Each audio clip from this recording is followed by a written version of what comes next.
I'll answer the question. You want answers? I think I'm entitled. You want answers? I want the truth! You can't handle the truth!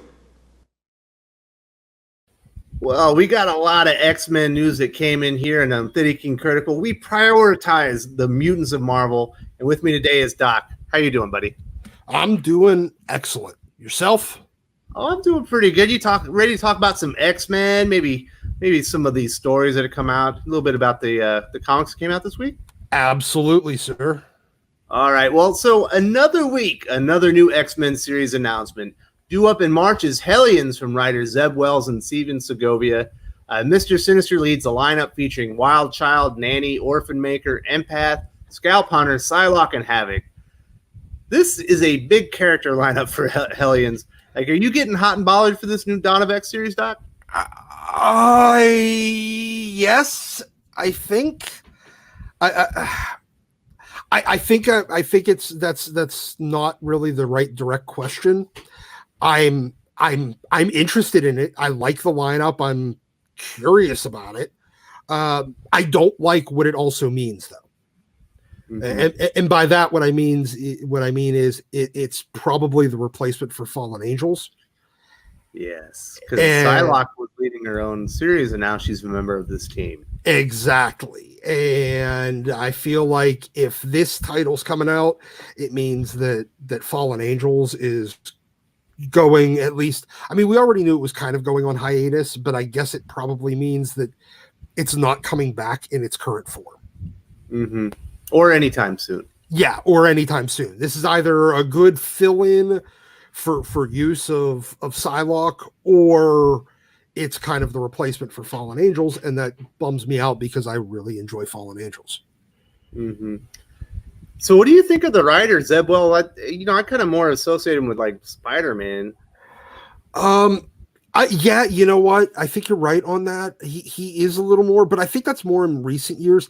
I remember he used in the early 2000s. He kind of bounced around all over the Marvel universe. I remember he did friggin' New Warriors, and you know what? He had a very long run on New Mutants as well. Around the late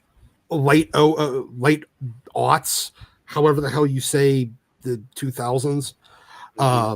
Yeah, he had a long run then. I think he got probably, I don't know if he wrote the whole thing. I can't remember off the top of my head, but I know that had a 50 issue run on New Mutants that ran that point. And I remember he started it. I think he ended it too.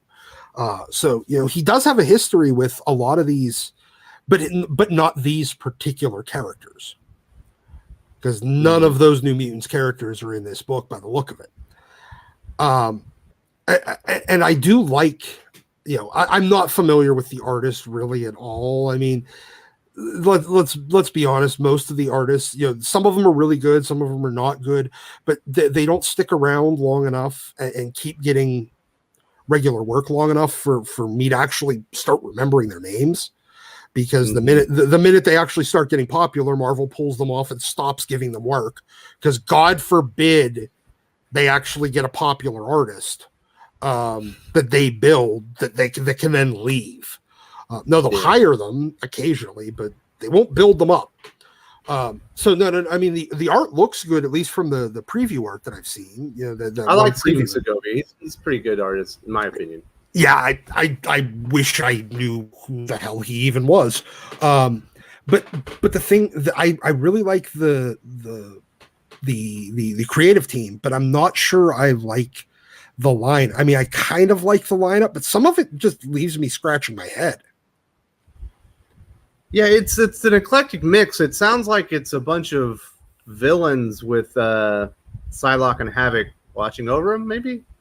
Well, I feel like this is going to be kind of the sequel to Fallen Angels, with having the whole thing with Mr. Sinister and Psylocke together, because they set it up in the first couple issues of Fallen Angels that basically Psylocke owes him now for helping them get off the island.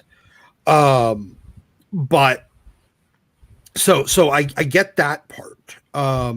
Not sure, and the Havoc part is likely again because of Sinister, and he's always kind of had this weird thing for the Summers brothers, one or the other. Granted, he's more interested in Scott, but he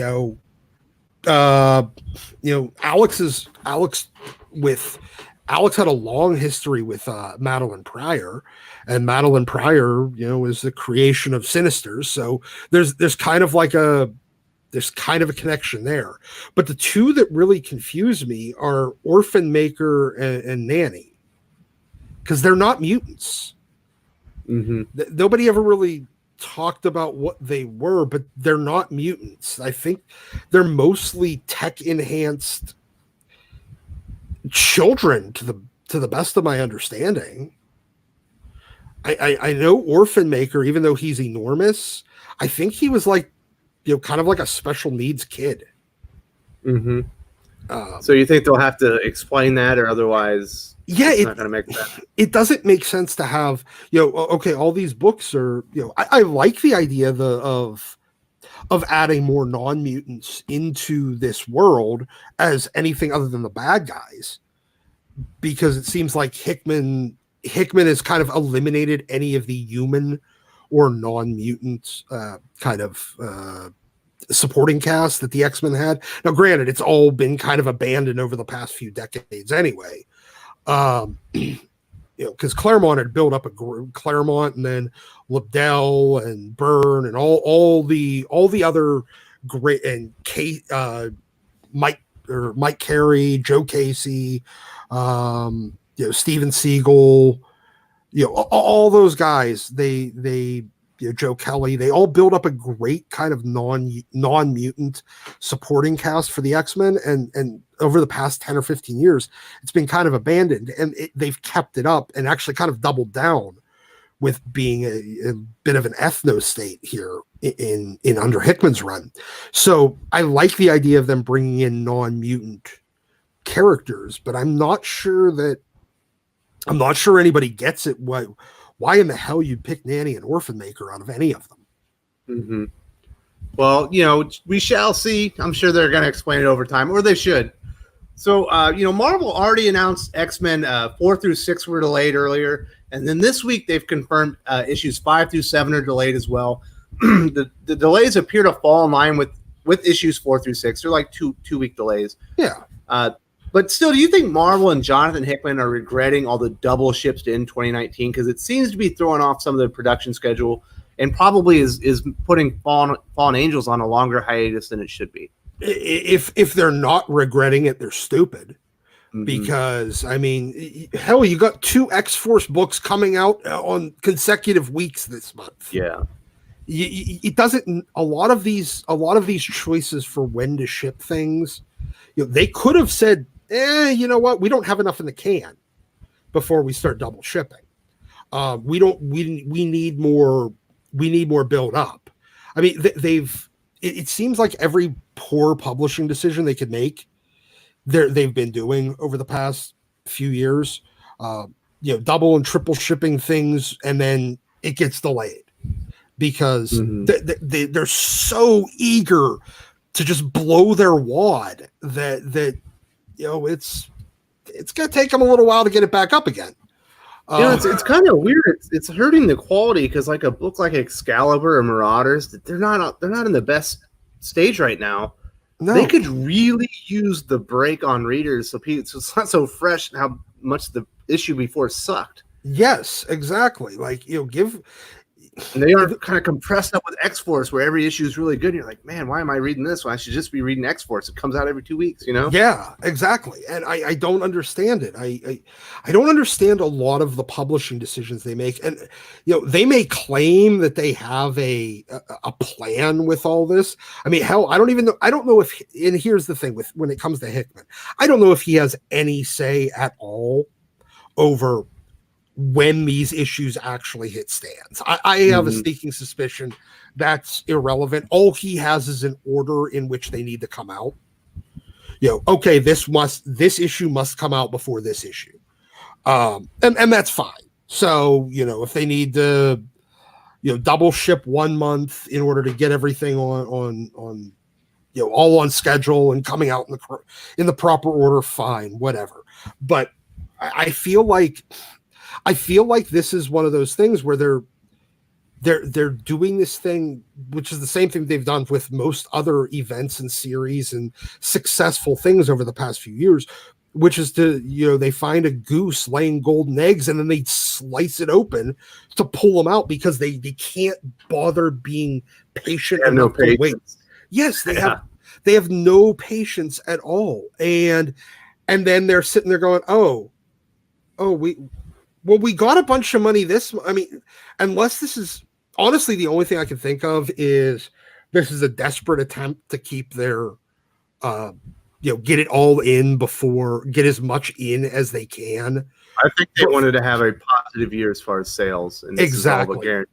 Yes. Yeah, and they'll work, and they kick the can down the road for 2020 to worry about in 2020. Mm-hmm. The first 3 months we're going to get, retailers are going to be sitting there waiting for product to sell, but we got a positive December. We beat last year's December. Okay, I know. November hit, the sales are already up for the whole year. Yeah, I know, but they're trying to get it. Yeah, and they'll worry about pad the numbers for what actually gets comes out before the end of the year. Anything that they can invoice before the end of the year, great. It pads the numbers. They'll worry about what kind of detriment that does to 2020 in 2020. Yeah, that's why Contagion, Scourge, 2099 all happened within the space of like 7 weeks. Yeah, you have 3 events and like 75 X books in like a month and a half. Yeah, it's absurd. It is absurd. But look. Well, first of all, this can't be making retailers happy because now they're going to have double and triple shipped books in December, but then they're sitting there with their thumb up their ass for a couple of weeks in January and February because everything's delayed now because they blew their wad in December. Mm-hmm. Just keep it. They don't understand. It's like the what is it? The turtle and the hare. Slow and steady is going to win the race. You got to keep it. Don't overload your readers, but don't leave them hanging either. Find a happy medium and stay there. Be consistent. Be reliable, and you'll build readership regularly. You'll build it. It'll any bit of goodwill you get from the readers. Oh, this is getting good word of mouth. Oh, now you're not. If by the time they get to X-Force number 5 or 6 or 7, if the word of mouth has spread, it's normally it would be it takes about 6 months or something for really the word of mouth to really start getting going and actually have a good impact. But when you're double and triple shipping, you're like 18 issues in now, 6 months in. You're 12, 15, 16, 18 issues, and now you're expecting people to go back and pick up 15 issues? No, they're not going to do that.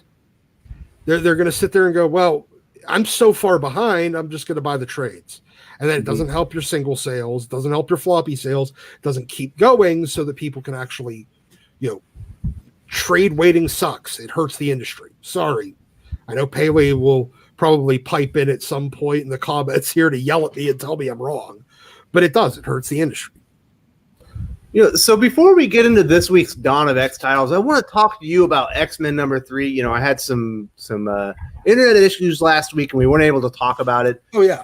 It feels like Jonathan Hickman kind of overshadowed some really good character and plot development by making the villains a pack of like geriatric botanists.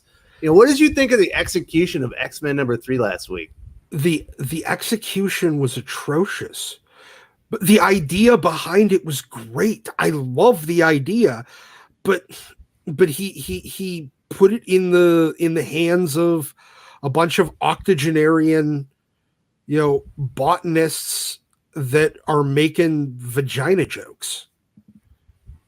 Mm-hmm. And okay, yeah. Hey, hearing a bunch of crude humor out of the 75, 80-year-old woman. Oh, it's going to shock even Emma. Okay, fine. The joke was fine, but that was really, you had to make all of the villains that just to make that one joke, of Emma with a shocked face. Come on, dude, don't sacrifice you got a great idea. Execute. And I think that's kind of summing up a lot of the problems with the overall X relaunch is the execution. Mm-hmm. A bunch of great concepts. Because there's like some really good tension between Emma and Jean Grey in that comic, and it's all overshadowed because when you're done with it, like you don't even remember that happened. You're just like, so these old ladies are shooting green goo on people. Yeah. What? Yeah, I mean, did they go to like Nickelodeon and steal all the slime from? You can't do that on television or whatever the hell that show was. Double Dare, that was it. What the hell is? I mean, because you know what? Watching that tension between Emma and Jean was spectacular, and then they still at the end of it, like, well, we'll get a drink later. No, let them be catty bitches to each other. It's great. Mm-hmm. Like we don't need all these women to get along. We don't need people in general to get along. I don't want to see Scott and Logan like being best friends. They can be snarky with each other. No, just punch one another. It's fine. Yeah. And the same with Emma and Jean. Like, you two don't like each other. Stop pretending you do. Don't go get a drink later. Just be catty bitches and then go on about your day. Yeah, I was pretty disappointed, but so this is a much better week for X-Men, at least in my opinion. So this week we got X-Force number 3, Fallen Angels number 3, and New Mutants number 3. In your opinion, what was the best X-Men moment this week? Best X-Men moment. Ooh, that's a good question. I would have to say, it was the most telegraphed in my opinion, but when Magneto was getting questioned about Xavier's death, and then Xavier just kind of walks out. Mm-hmm. I mean, it was telegraphed. We knew it was coming. I knew it was coming, but it was still a cool moment. I thought it was a bit anticlimactic because in the issue before they were building a lot of tension. Can Jean Grey even do this? Building a lot of doubt, and then they got to this last issue, and she's like, "Oh yeah, I can do this." And he just shows up. I was like, "Well, that's I think something was supposed to happen here." There's been a lot of tell but don't show so far in these X books, and they did it again in X-Force this week with those 2 white pages. Oh God, yes, the 2 white pages. I'm like, show me this. I want to see this. I want to see this happen. Yeah, Xavier's return to Krakoa and then placing the sword from the damaged Cerebro on the wall. And the thing with even the thing Healer with his husband. Yeah, with Healer. Yeah. You're doing this shit in off-panel white pages. Come on. All the action happens off-panel. Stop it. This is a visual medium. It's a visual medium and with action. Show it to me. Yeah. I was X-Force is a great comic this week. It's definitely the best X-Men series, but I was with you on those 2 pages. I was like, I don't need white pages for this. This is cool stuff. I want to see it. like honestly, even if the last panel before that, white pages about Healer, even if that last panel was you starting to see the beginning of an explosion, cool. I would have been like, yes, all right, now you don't need to show me the rest of it, but it feels like it was an afterthought that they stuck in. Mm-hmm. Like, well, I think there's like a mandate that they have to use these white pages, and it's like, well, it doesn't really fit in this story. I guess we could explain this. yeah, I mean, well, they can just keep going with the, the kind of way Marauders does with the. Well, no, but they're using it as like, okay, those the military. Yeah, the military memos. Like you could like do that. Do it like use the white pages in X-Force. I was thinking about Excalibur, which is like poetry. No. That's I don't read that anymore. Come on. We're not talking about Vita or Vita, Leah, Kelly, whatever their names are. I don't care about any of them, and none Tinny. of them. Oh, this one's yeah, I forgot. This was Tinny. They're all the same woman. Maybe. But no. Like use it the way they're doing it in Marauders, with using it like the military memos and the communiques. That would be cool, especially in a book like X-Force. Like it makes sense in a book like Marauders. It makes sense in a book like X-Force to do that as well. Especially when you're dealing with spy agencies. Yeah, you can just talk about what the other side is observing. And Exactly. you actually get the real story. And be like, oh, they're unaware that they're making assumptions that are incorrect. Yeah, and they're you can see where things go sideways. Yeah, like they predicted this part correct, but they're getting this part correct, and let's see if the mutants figure that out to use that to their advantage. Like something like that. That would be cool. But just using it in place of actual story pages annoys the crap out of me. It's like a page out of a novel. Yeah, I didn't like it either. Yeah. So actually, the coolest moment, I think the best moment of all of it so far this week, it wasn't really iconic or anything. It was very subtle. It was when Krakoa kills the assassin because he doesn't want the assassin to talk. Well, okay. We'll talk about this. I don't think that's Krakoa. That was a hand. Yeah, but it was a hand of wood. But that could have been Black Tom Cassidy.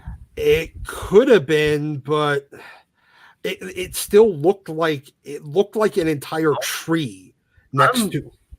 I'm kind of with you, but I don't think it's clear that it's Krakoa. I do think that was a good moment because it builds a lot of intrigue. Is that a spy? Is there a spy from what are they called? Xeno? Do they have a plant on Krakoa, or did one of the assassins escape and he was trying to cover his tracks? Yeah. Or I guess I hadn't even thought about it being Krakoa, but yeah, I thought interesting. I think it's Krakoa because I think Krakoa needs to keep the mutants there to feed. Mm-hmm. So that's certainly in the white pages. Yeah, and he needs to keep them there, but I don't think he needs I think he knows what's going on. I think Krakoa is aware of what's going on in the outside world. Especially one, because I think his appetite is going to increase drastically once the Krakoa, Araco, bringing back the the whole island. I think the appetite is going to start increasing drastically. You know what? It makes sense that they would give that information. I hadn't thought about it that way, but why else would they tell us about the eating habits of the island and how it was consuming mutant powers? Yeah, and the psychic energy from mutants. Yeah, I think that's really interesting, and I'm really curious where it goes. But I'm still convinced, firmly convinced that was Krakoa that killed the assassin, because he doesn't want him talking to the X-Men. He wants to keep the X-Men in the dark about a lot of stuff. Mm-hmm. Interesting. Well, that's something for me to chew on. That's probably a good place to end this week in X-Men. Thanks a lot for joining us today, Doc, and we'll talk to you next week for some more X-Men fun. Probably some X-Force number 4.